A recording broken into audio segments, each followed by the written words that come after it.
Gênesis capítulo de número 50, versículo de número 15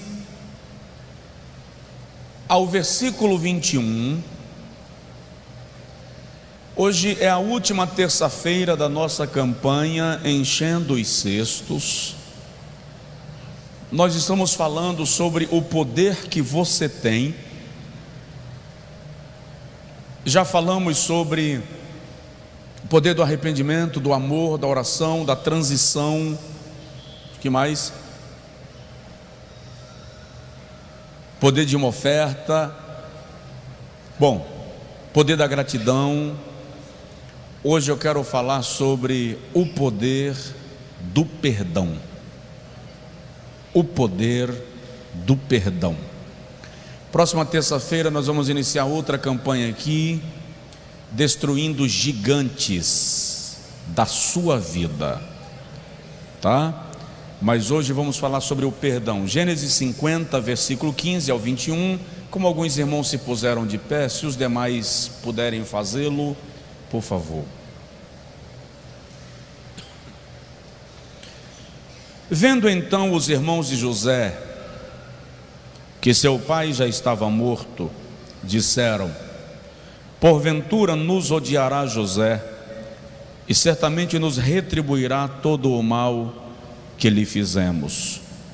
Portanto mandaram dizer a José: teu pai ordenou antes da sua morte, dizendo: assim direis a José: perdoa, rogo-te, a transgressão de teus irmãos e o seu pecado, porque te fizeram mal.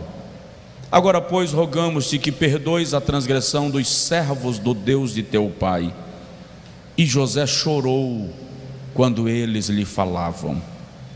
Depois vieram também seus irmãos e prostraram-se diante dele e disseram: eis-nos aqui por teus servos, ou somos teus servos.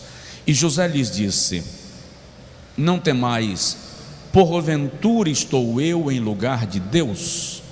Vós bem intentastes mal contra mim, porém Deus o intentou para o bem, para fazer conforme se vê nesse dia, para conservar muita gente com vida. Agora, pois, não temais, eu vos sustentarei a vós e aos vossos filhos. Assim os consolou e falou segundo o coração deles. Diga um amém gostoso. Diga comigo assim: Senhor Jesus, nem sempre eu estou com disposição de perdoar quem me pisou, mas eu quero que o Espírito da graça produza em mim o coração segundo Deus. Amém. Pode sentar, querido, em nome de Jesus. O poder do perdão. Eu li uma frase hoje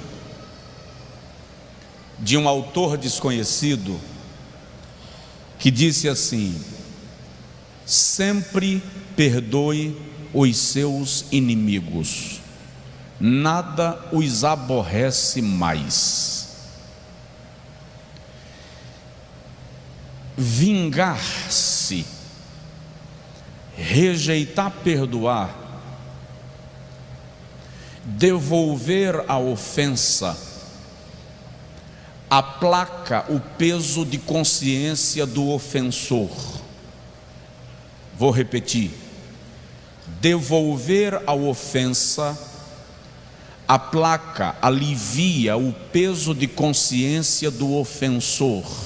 Por quê? Porque quando eu retribuo, eu aciono a chamada lei da compensação. Quem me feriu diz assim: eu também fui ferido, então estamos quites. Quando eu perdoo, Jesus disse que eu amontoo brasas de fogo sobre a cabeça do ofensor. Brasas de fogo sobre a cabeça literalmente é travesseiro de brasas. Quem perdoa oferece ao ofensor um travesseiro de brasas para que ele durma a noite inteira. A pergunta é: alguém consegue dormir com a cabeça num travesseiro de brasas? Sim ou não? Não. Então, perdoe. E quando você perdoa, você dá um presente para quem te ofendeu: um travesseiro. Diz aí para a pessoa do seu lado: perdoar é oferecer travesseiro. Eu fiz uma anotação de 14 definições de perdão que o pastor Josué Gonçalves expressa num dos seus escritos. Ele diz: primeiro, perdoar é reconhecer que só Deus tem o poder de julgar. Perdoar é reconhecer que só Deus tem o poder de julgar. Segundo, perdoar é desativar um mecanismo de violência que existe dentro de nós. Perdoar é desativar um mecanismo de violência que existe dentro de nós. Terceiro, perdoar é reconhecer as próprias imperfeições e falhas. Ou seja, quando eu percebo que também eu falho, eu dou ao outro a possibilidade de não ser perfeito. Quarto, na definição que eu mencionei há pouco, perdoar é ser grato a Deus por ter sido perdoado. Ou seja, quem reconhece que recebeu perdão de Deus, perdoa aquele que lhe ofendeu. Quinto, perdoar é oferecer amor quando não há motivo para amar. Perdoar é oferecer amor quando não há motivo para amar. Sexto, perdoar é manter abertos os canais por onde fluem a confiança. Vou repetir: perdoar é manter abertos os canais por onde fluem a confiança. Perdi a conta, então lá vai o próximo. Perdoar é uma reação positiva para com a ofensa, em vez de uma reação negativa contra o ofensor. Perdoar é uma reação positiva contra a ofensa, em vez de uma reação negativa contra o ofensor. Perdoar é tomar a decisão de não levantar mais a questão diante de três pessoas: Deus, o outro e você mesmo. Perdoar é tomar a decisão de não levantar mais a questão diante de três pessoas: Deus, o outro e você mesmo. Ou seja, quem perdoa não fica batendo na mesma tecla. Quem perdoa não fica insistindo em fazer omelete com a ferida, não fica batendo na ferida, porque quanto mais você bate, mais você magoa. Vamos lá. Perdoar é semear misericórdia. Perdoar é semear misericórdia. Mas perdoar é ter as emoções conquistadas. Salomão diz um negócio interessante. Salomão diz que é mais fácil conquistar uma cidade fortificada do que um coração ferido. Então, perdoar é conquistar as emoções, Concluindo, penúltimo lugar, perdoar é deixar livre. Perdoar é deixar livre. Perdoar é rasgar a conta. Perdoar é rasgar a conta. Quem não perdoa, daqui a 15 anos, numa discussão, coloca a caderneta de dívidas em cima da mesa. Eu já precisei lidar com situações de ofensas, pessoas em crise cuja ofensa já tinha mais de 20 anos. Foi na lua de mel, os filhos já estavam rapazes, e no meio da conversa para a solução de um problema, a mulher puxou a caderneta, irmão, e na caderneta veio dívida da lua de mel. E para calcular juros e correções em 20 anos de juros compostos, só uma calculadora científica, tá? Ou seja, perdoar é rasgar a conta. Provoca aí o seu vizinho e fala com ele: rasgue a conta.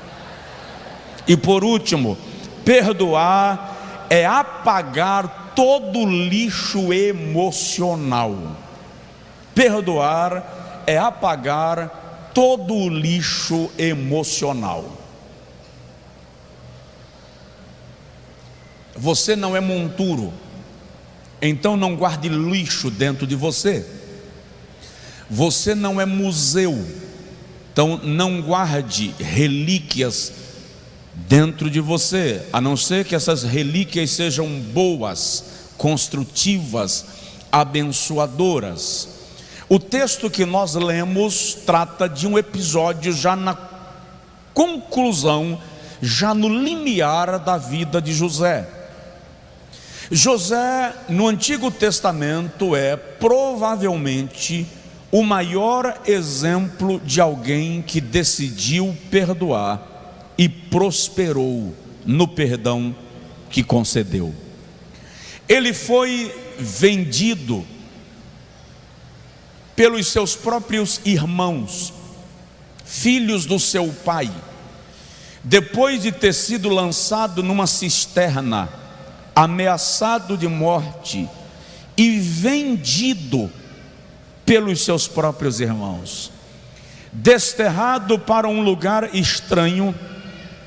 Com aproximadamente 17 anos, José foi cesseado, foi cortado do convívio do seu pai ainda na sua adolescência. Não bastasse ele ter perdido a sua mãe um pouco antes, que morreu do parto do seu irmão mais novo, Benjamim. Então José perde a mãe no meio da adolescência, e no final da adolescência é desligado violentamente do seu pai pelos seus próprios irmãos. Quando José está no mercado de escravos, ele é comprado pelo capitão da guarda do faraó. E quando chega na casa do capitão da guarda do rei, José sai de escravo a gerente de todos os negócios de Potifar. A mulher de Potifar então lança uma calúnia contra José, e por causa daquela calúnia José foi preso e condenado.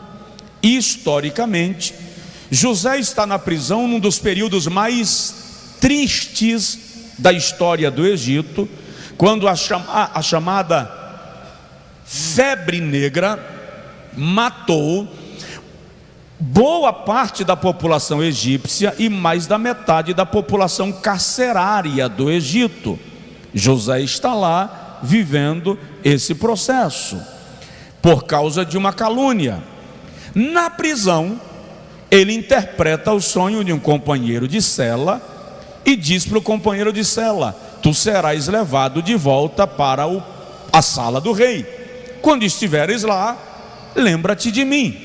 O camarada esqueceu de José diante do rei, e José também foi ignorado. Depois de 2 ou 3 anos que aquele copeiro mor está diante do faraó, faraó tem um sonho, e aí o copeiro lembra-se de José, e José é chamado à presença do rei. Naquele momento José é promovido de prisioneiro a governador, e o faraó é muito claro: somente quando eu estiver no trono serei maior do que tu. Ou seja, José é a autoridade primeira, é o premier do império mundial da época, o Egito. Agora é a hora de mandar chamar Potifar e dizer assim: você me prendeu porque a infeliz da sua mulher me caluniou, hora de eu te tirar do cargo e colocar tua mulher na cela onde eu estava. José não fez, perdoou. José poderia chamar o copeiro e dizer: você esqueceu de mim? Então agora eu vou te lançar no esquecimento. Não há indícios de que ele tenha feito.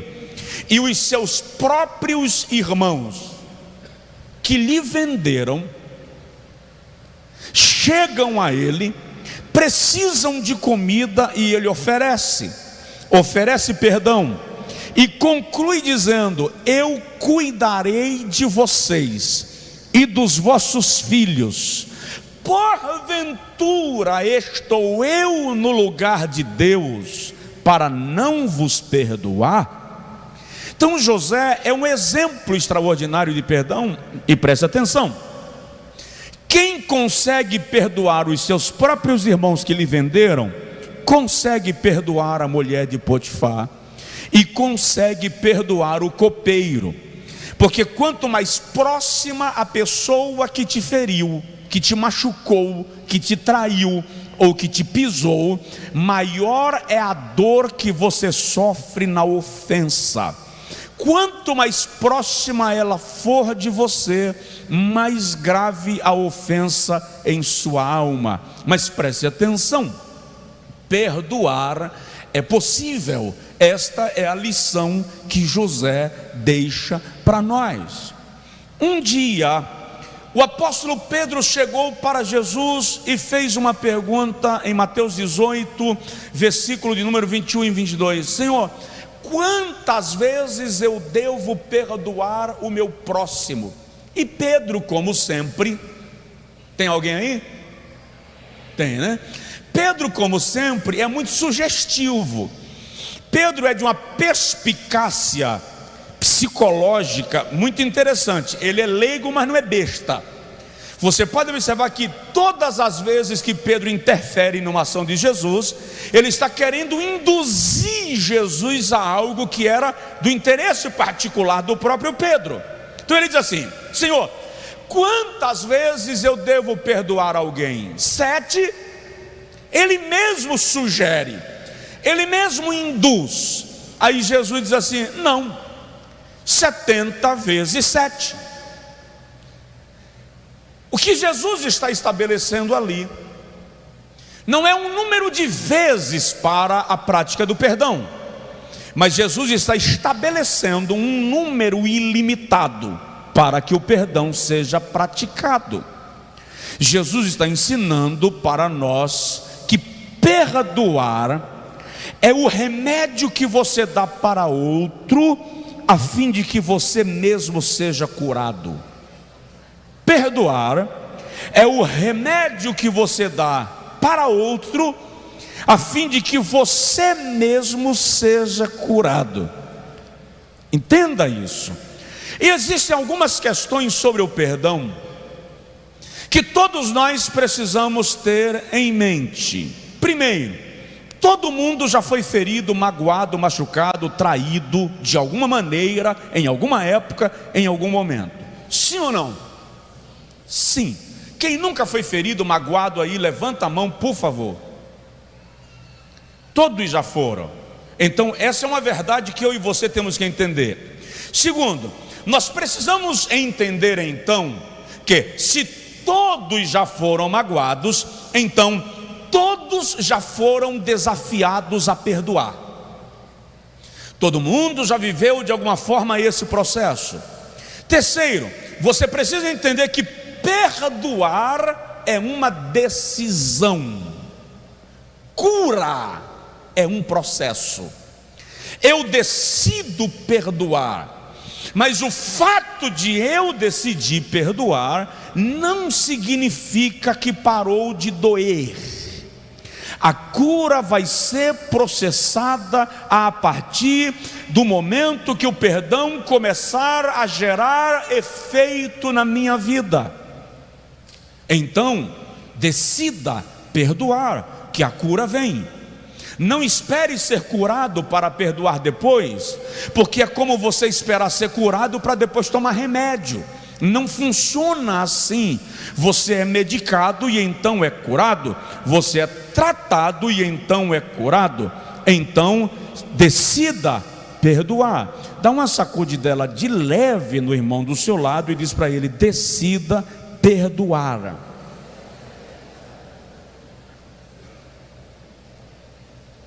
Uma outra verdade sobre o perdão que eu e você precisamos ter em mente é que quem perdoa esquece. Não necessariamente. Perdoar não é passar a sofrer de amnésia. Quem perdoa lembra, sem ressentimentos. José não esqueceu o mal que os seus irmãos lhe fizeram, mas não havia mais ressentimento, até porque lembrar é um mecanismo de proteção para não se colocar em linha de risco outra vez.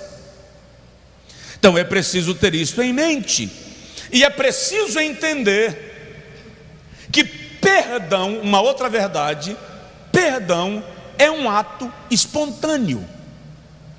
Olha para mim, perdão é um ato espontâneo. Ninguém me força a perdoar. Eu preciso decidir perdoar. Eu estava na sala de uma casa um dia com algumas pessoas e algumas crianças brincando, e uma das crianças, duas crianças começaram a brigar, e o mais rápido acertou um carrinho na testa do outro. Então aquele chororô. A mãe da criança que jogou o carrinho levantou e disse assim: peça desculpas. E o menino fez assim: peça desculpas. E ele encruzou os braços. Se você não pedir desculpas, eu vou lhe dar uma surra. E ele travou. Eu falei com ela: se ele pedir desculpas agora, não será desculpa. Ele não está querendo pedir desculpa agora. Se a senhora forçá-lo a pedir desculpa agora, para ele está soando como ofensa. Ele vai pedir desculpa para lhe atender, e na primeira oportunidade ele vai retribuir a vergonha que ele está passando agora. Dê um tempo, espera ele digerir. 15 minutos, vamos ver como isso se resolve. 15 minutos nada, em menos de 10 minutos eles já estavam brincando, abraçando e beijando o rosto um do outro. Por quê? Eu não perdoo porque alguém me força a perdoar. Eu perdoo porque a minha alma decidiu que perdoar é um remédio que eu vou dar a você para que eu seja curado. Você está me entendendo? Diga amém. Boa parte das pessoas do nosso convívio estão sendo prejudicadas de alguma maneira pela falta de perdão, pela dificuldade de liberar alguém de uma mágoa que lhe foi atribuída. A igreja está cheia de pessoas que não conseguem perdoar. Até porque de alguma maneira a gente está disposto a perdoar quem vem nos pedir perdão. E eu e você precisamos entender que em algumas circunstâncias da vida vamos precisar perdoar quem não se arrependeu. a pessoa não se arrependeu de te ferir, ou, ainda que tenha se arrependido, é orgulhosa demais para vir te pedir perdão. E você não pode carregar a mágoa dependendo de uma atitude do outro. Ninguém pediu perdão a Jesus na cruz, mas ele disse assim: Pai, perdoa-lhes, porque não sabem o que fazem. Então, não dependa de que a pessoa te peça perdão para perdoá-la. Perdão é um ato espontâneo de um coração que reconhece que é possível caminhar sem um fardo que não lhe pertence. A mágoa é um fardo que Deus não colocou sobre você, ela não te pertence, você não precisa caminhar com ela. Perdoe. Eu já disse para os irmãos aqui, e acho que não vai dar para eu concluir o raciocínio hoje devido à hora, mas se não der para concluir, a gente continua na próxima terça. Eu já disse para os irmãos aqui de uma senhora, eu estava pregando no Rio um domingo pela manhã, e eu preguei sobre a psicologia do perdão. Quando eu desci do púlpito, uma senhora, uma brancona, me procurou, e ela estava vermelha, ela travada, e ela disse assim: pastor, eu não sei o que eu faço para perdoar alguém. Ela chorava. Eu tenho muita raiva de uma pessoa, eu tenho ódio dessa pessoa. E eu perguntei para ela: minha irmã, não dá para se aproximar dessa pessoa, conversar e dizer: você me magoou, você me feriu muito, isso está me trazendo prejuízos? Ela disse assim: pastor, a pessoa que eu tenho essa raiva é o meu marido. Eu disse para ela: mais complicado ainda, porque dormir do lado de um cara que a senhora tem raiva nessa intensidade deve ser um problema. Ela disse assim: pastor, o meu marido morreu já fazem 8 anos. Aí eu disse assim: espera. Eu dei uns passos para trás. A senhora tem essa raiva de um cara que já morreu há 8 anos? Ela disse assim, as mãos dela estavam assim, ó. Se eu pudesse, pastor, eu ia desenterrar ele. Eu queria pisar na ossada daquele miserável e dizer: toma. E ela soltou um título, um adjetivo bem pesado: toma, miséria. Estou substituindo. Você morreu e eu estou viva. Eu falei com ela: minha irmã, com essa intensidade de raiva, eu estou na dúvida se quem morreu foi ele ou a senhora, ou se ambos morreram e a única diferença é que um deitou e o outro ficou em pé. Porque raiva te mata, ainda que você esteja caminhando. Ela está te sugando, te destruindo aos poucos. E Deus não planejou esse estilo de vida para a sua alma. Presta atenção: você tem poder de perdoar e viver em paz. Você pode viver isso. Então deixa eu falar rapidinho sobre o poder do perdão. O que o perdão pode gerar na sua vida. Primeiro, o perdão salva. Não posso ignorar nesta mensagem que nós só fomos salvos porque Deus decidiu nos perdoar.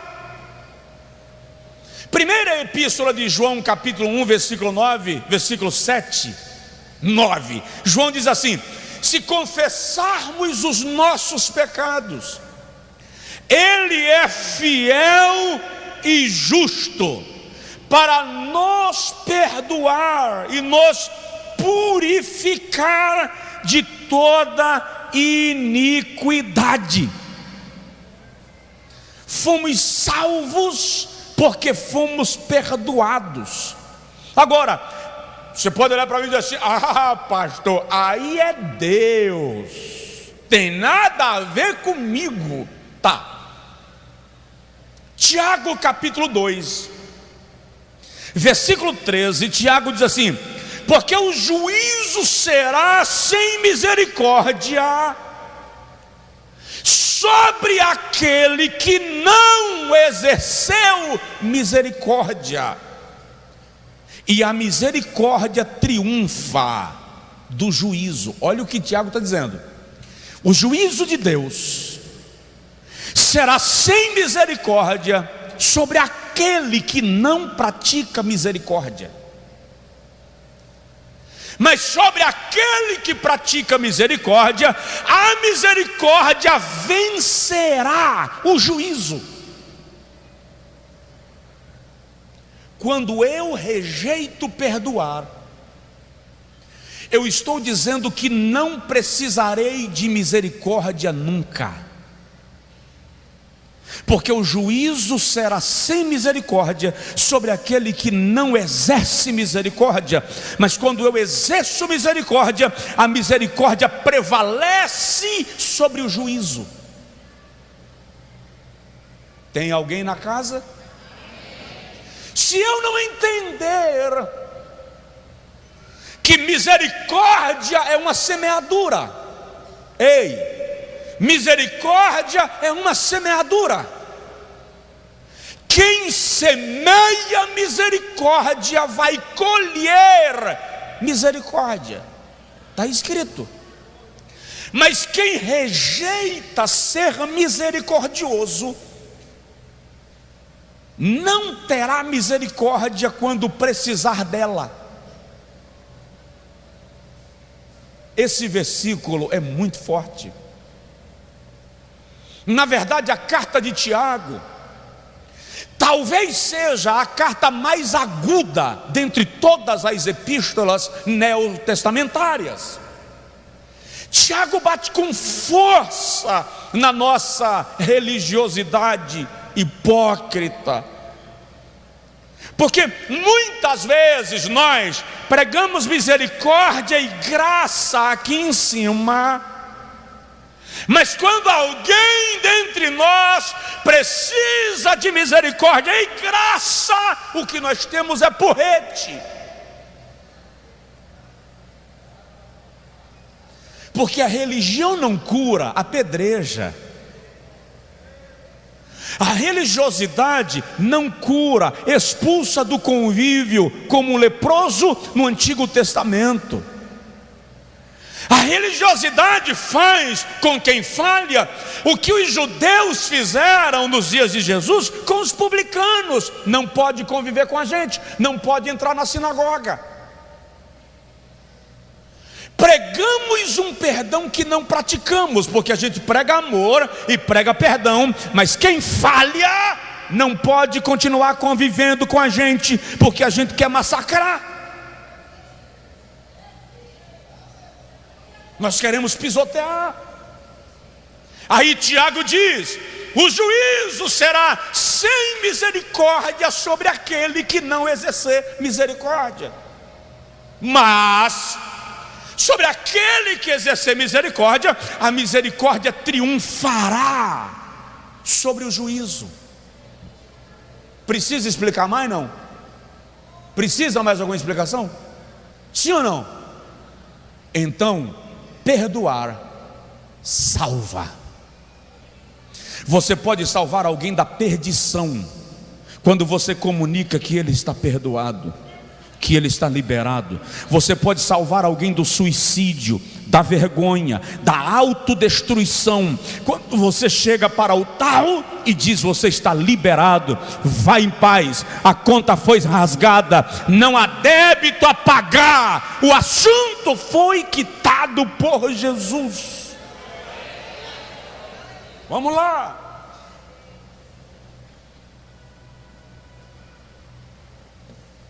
Segundo lugar, o perdão nos assemelha a Cristo. Talvez a virtude que mais nos assemelha ao Senhor Jesus seja a disposição de perdoar. Lucas 23, 34, Jesus está no Calvário. Lhe acusaram dos crimes que ele não cometeu. Lhe julgaram da maneira mais atroz. Fizeram-no arrastar uma cruz pesada ao longo das ruas de Jerusalém. Pode subir aqui, irmã Lula, que a mãe enxerga. Fizeram que ele arrastasse uma cruz nas ruas de Jerusalém. Crucificaram-no no madeiro. E quando ele está no alto do Gólgota, a sua oração é: Pai, perdoa-lhes, porque não sabem o que fazem. Olha o que o apóstolo Paulo nos diz, escrevendo aos Colossenses, no capítulo 3. Você está me ouvindo bem? Vocês estão tão silenciosos que eu estou aqui me perguntando se está tudo bem. Colossenses capítulo 3, versículo 12 e 13. Olha o que o Paulo diz: revesti-vos, pois, como eleitos de Deus, santos e amados, de entranhas de misericórdia, de benignidade, humildade, mansidão, longanimidade. Olha lá, suportando-vos uns aos outros. Ei, suportando-vos. Tem casos que você suporta. Fala aí com o irmão perto de você. Suporta. Tem casos que você suporta. Suportando-vos e perdoando-vos uns aos outros. Se alguém tiver alguma queixa contra outro, assim como Cristo vos perdoou.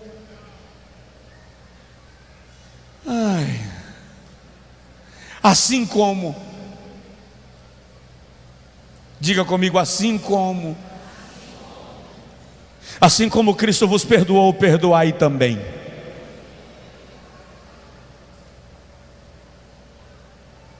O que nos assemelha a Cristo não é o coque no cabelo, coque, popa, como você quiser falar.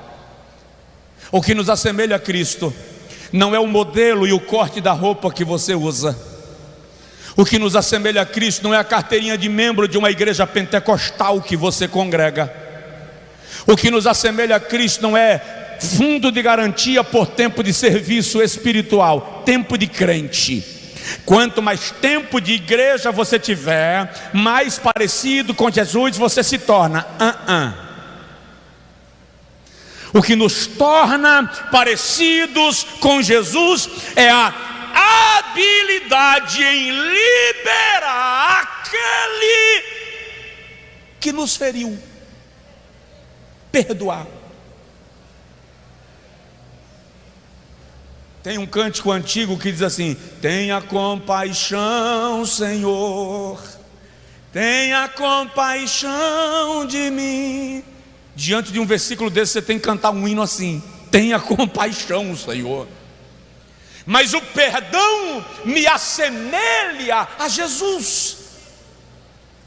Quanta gente no altar pregando, no coral, no louvor, na intercessão, no ministério, mas a alma carregada de amargura, de azedume.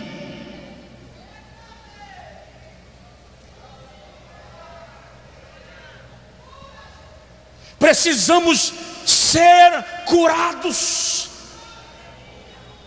Precisamos ser tratados. Quando eu não perdoo, eu utilizo cada oportunidade para retribuir, para manifestar a minha dor. Quando a minha alma está curada, eu não permito que a velha mágoa seja maestra ou maestrina do meu comportamento. Então, quando eu perdoo, eu me assemelho a Cristo. Terceiro lugar, posso ir mais um pouquinho? Pode mais um pouco? O perdão se reproduz.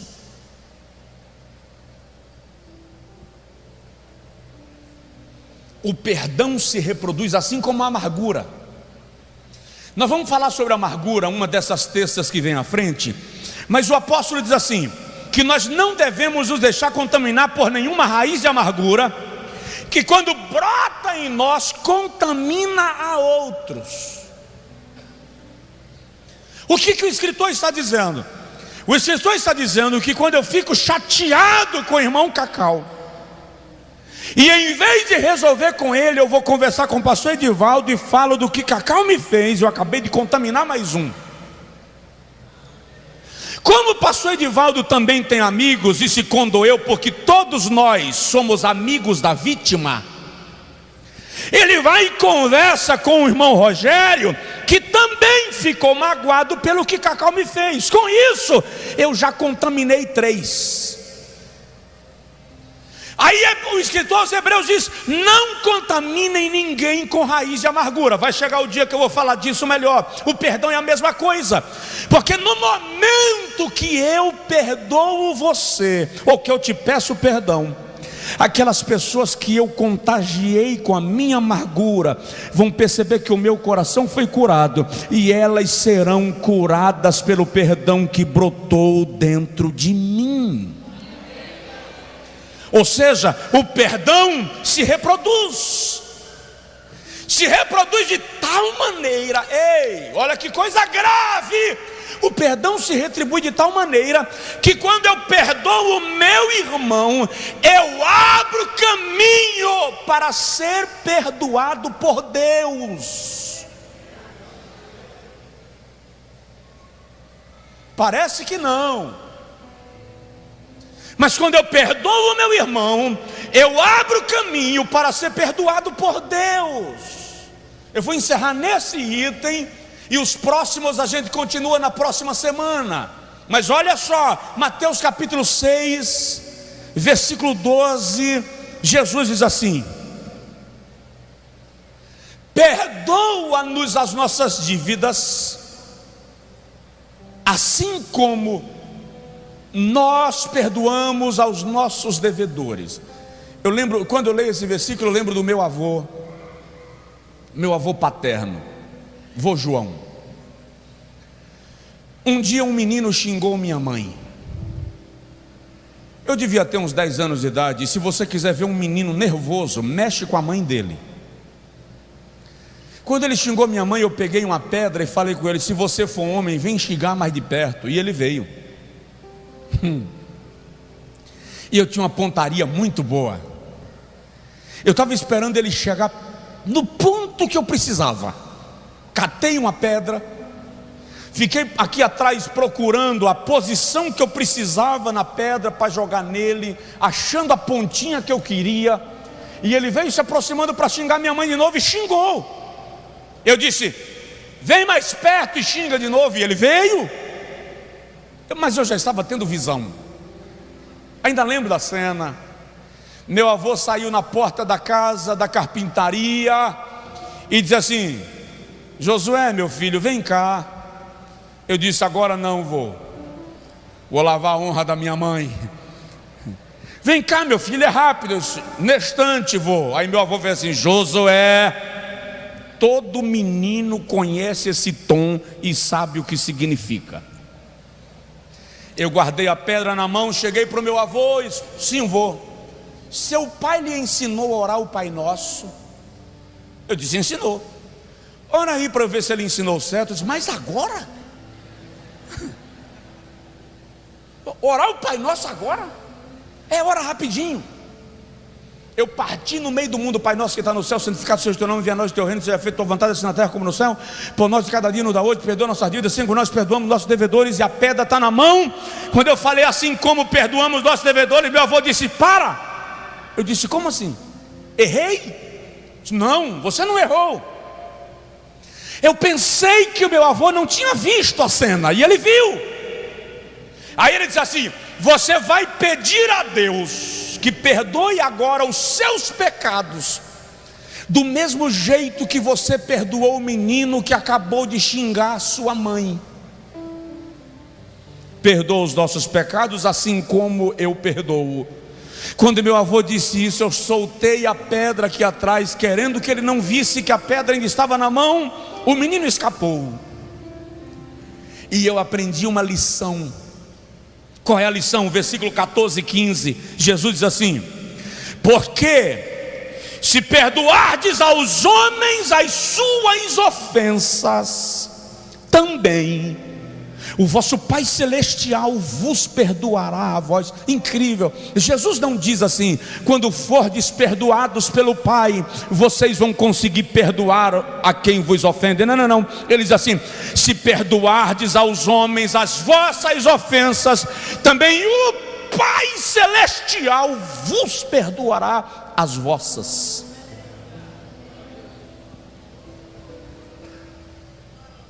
E olha o versículo 15: se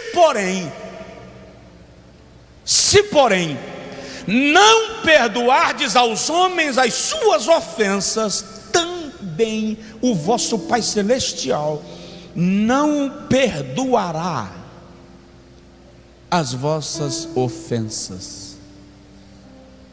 Tem alguém aí? Fala assim com seu vizinho: vai embora não. Porque uma dessa aqui dá vontade de ir embora. Porque tem alguém aqui que veio, isso não é revelação não, tá? Isso é bom senso.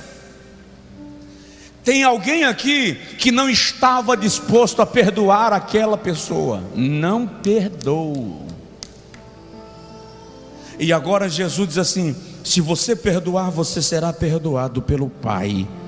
Mas se você não perdoar quem te ofendeu, também o Pai não te perdoará. Dá um toque no irmão do seu lado e fala com ele assim: a sua salvação está em questão.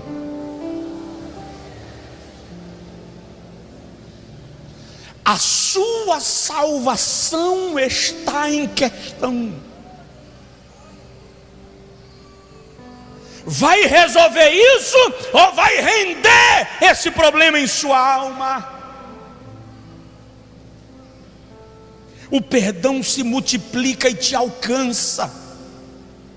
Mateus capítulo de número 11, versículo de número 25 e 26, o Senhor Jesus diz assim: Marcos 11, 25 e 26, o Senhor Jesus diz: por isso vos digo que todas as coisas que pedirdes orando, crede que recebereis, e tê-las eis. Aí Jesus diz assim: quando estiverdes orando, perdoai, se tendes alguma coisa contra alguém, para que o vosso Pai que está nos céus vos perdoe as vossas ofensas. Mas se vós não perdoardes, também vosso Pai que está nos céus não perdoará as vossas ofensas. Quando estiver orando, perdoe. Pastor Josué, eu preciso concluir. Por que eu oro e parece que o céu não se abre? Eu já fiz campanha de 21 dias, de 40, de 7 semanas, já fui para o monte, já desci para o vale, e a resposta não vem. Pastor, por que eu não sinto a presença de Deus na oração?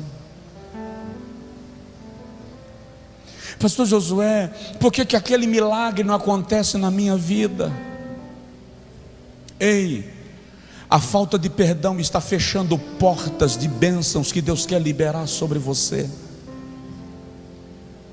Faz uma análise. Veja quem é que você está carregando, amarrado na ponta do saiote. Conhece essa expressão não, né? Essa é do sertão. Quando você magoa alguém lá no sertãozão, assim: você está amarrado na minha pontinha aqui, ó. Quando os vizinhos lá na roça brigavam e ficavam de mal, cheio de ranzinza, de carrancismo. A dona de casa puxava a anágua por baixo da saia, amarrava a pontinha para dizer assim: não perdoo. Conheci um, e essa semana falei nele. Ele teve uma briga com o vizinho dele, e no quintal dele tinha uma árvore que fazia sombra para a rua. E o vizinho toda tarde pegava um banquinho e vinha sentar na rua, debaixo da sombra da árvore que estava no quintal daquele. Pois no dia que ele descobriu que o vizinho sentava na sombra da árvore do quintal dele, ele foi lá, tacou o machado e cortou a árvore. Isso não é piada, eu conheci. E eu perguntei: mas precisava cortar a árvore? Escaba daí, que inimigo meu não senta na minha sombra. Aí eu disse: mas a sombra não era sua, era da árvore. Mas a árvore era minha.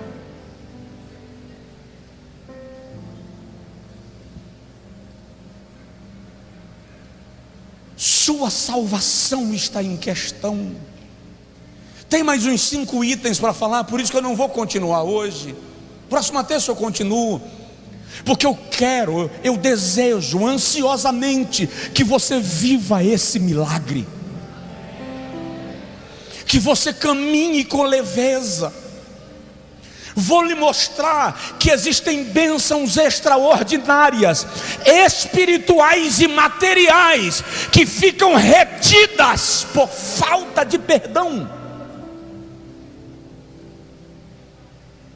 Vou lhe mostrar que, biblicamente, que falta de perdão trava as coisas na sua vida. Como eu conheço gente lá fora que é rico, pastor, e é cheio de inimigo. Você não vive lá fora. Você é igreja, noiva do Cordeiro, cristão, representante de Cristo, cidadão do céu. As leis que lhe regem são diferentes das leis que regem o mundo.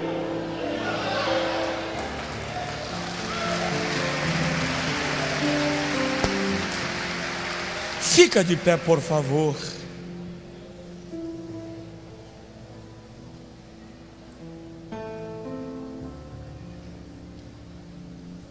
Decida perdoar. Pastor, eu vou esperar mais uma semana antes de me libertar dessa mágoa para ouvir o fim dessa mensagem. E quem disse que precisa ouvir o fim da mensagem? Você já entendeu o princípio. Você já entendeu o princípio. Perdoe. Não deixe o seu coração viver pesado. Não importa o tamanho do prejuízo, não vale a pena. Sabe, hoje eu li uma frase, um texto de um pregador que eu estou buscando trazê-lo aqui. E ele conta uma ilustração, diz que o demônio chegou numa cerca onde tinha um burro amarrado, e o demônio soltou o burro. Aí o burro entrou na roça do vizinho e acabou com a lavoura. O dono da lavoura foi lá e matou o burro. Quando o dono do burro chegou e viu o seu animal morto, matou o dono da lavoura. O filho do dono da lavoura veio e matou o camarada que era dono do burro. O filho do dono do burro foi lá na casa daquele rapaz que matou seu pai e matou toda a família. Alguém viu a cena e chegou para o demônio e disse: viu o que você fez? Ele disse: não fiz nada, eu só soltei o burro, o resto eles fizeram sozinhos. A nossa maldade é tão grande que a única coisa que o diabo faz é soltar o burro. E a gente dá lugar à mágoa e transforma isto numa guerra, transforma isto num inferno. Esses dias eu estava conversando com um cidadão, um senhor, quase 90 anos, e ele me disse que foi aconselhar um vizinho porque o vizinho havia emprestado dinheiro para outra pessoa, 30 mil reais, e aquele que pegou o dinheiro emprestado não pagou. E aquele senhor que emprestou o dinheiro disse: vou matar. E comprou uma arma para matar a pessoa que pegou o dinheiro emprestado e não pagou. Mas quando veio e conversou com aquele senhor que estava compartilhando a experiência comigo, ele disse que chamou o camarada e disse: senta aqui, ele te deve 30 mil, ok. Quanto custou a arma? 4 mil. Pronto, ele só te deve 26. Quanto você vai pagar para matá-lo? 5 mil, ok, ele só te deve 21. Quando você terminar de matar, você vai para a cadeia e vai padecer lá alguns anos. Calcula quanto você vai deixar de ganhar enquanto você estiver na cadeia. 30 mil já acabou. Nesse período que você estiver preso, tua mulher te visita os 3 primeiros meses. Depois ela vai perceber que está visitando um camarada que matou alguém por causa de uma porcaria de 30 mil e que vai ficar na cadeia 30 anos. Ela vai dizer assim: não vou ficar vindo para cá toda semana 30 anos. Você já acabou de arrebentar a sua família. Vale a pena? Ei, calcule, o dano não é mais caro do que a sua paz. A ofensa não é maior do que a sua dignidade. Perdoe. Perdoar não é uma opção, é um princípio. Provoca o vizinho, fala com ele, se esforce, perdoe. Não fica remoendo. Quero orar com você. Coloque seu coração diante de Deus agora. Em nenhum momento eu disse que perdoar é fácil,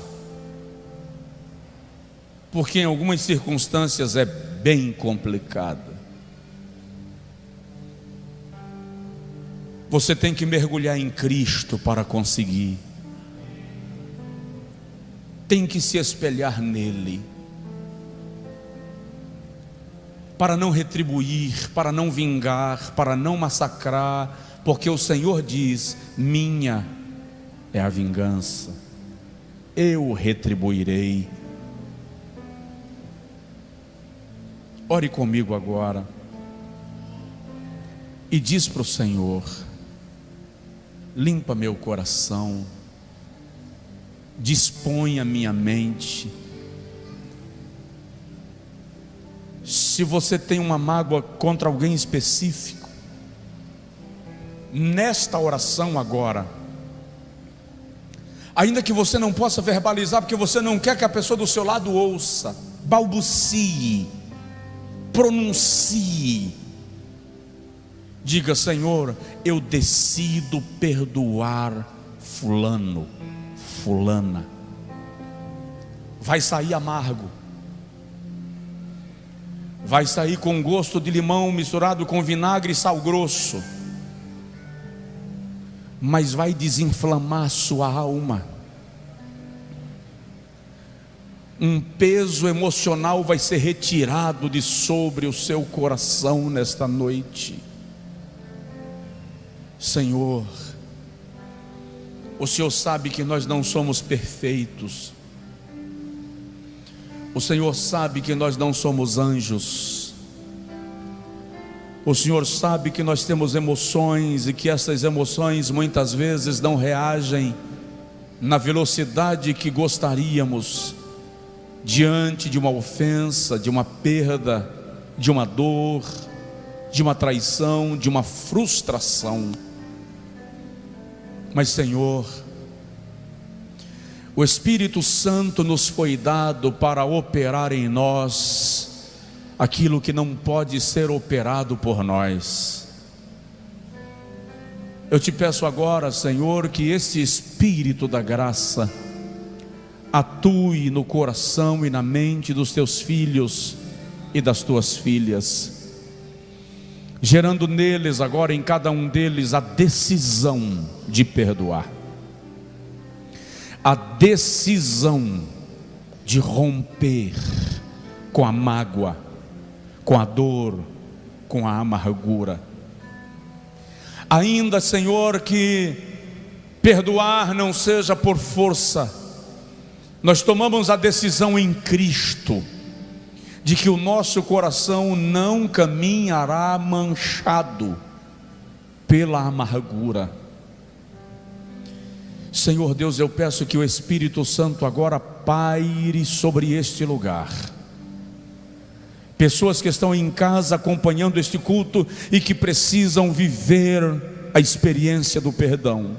Gente que sofreu prejuízos por causa de uma traição, de uma frustração, de um engodo. Gente que sofreu danos quase irreparáveis por causa de uma ação alheia. Mas, ó Senhor, Tu és o Deus que restitui os anos. Nós Te pedimos agora que o Espírito Santo libere sobre este coração o bálsamo. Bálsamo que gera cura, bálsamo que restaura, que alivia, que tira a dor. Pai, eu quero que aquele irmão, aquela irmã que veio para a igreja hoje sentindo o peso da decepção, da angústia, da frustração, do desânimo, saia daqui esta noite sentindo a leveza da Tua presença, a leveza do Teu perdão. Tem alguém que se perguntou hoje à noite: o que eu vim fazer aqui? Revela para esta alma agora que o Senhor a trouxe para que ela fosse curada, curado, em nome de Jesus, em nome de Jesus, em nome de Jesus. Se possível, estenda as mãos em direção à pessoa que está do seu lado. Não precisa tocar nela, apenas estenda a mão e ore por ela agora. Ore por ele. Pede para o Senhor agora curá-lo, curá-la. Em nome de Jesus, seja curado. Em nome de Jesus.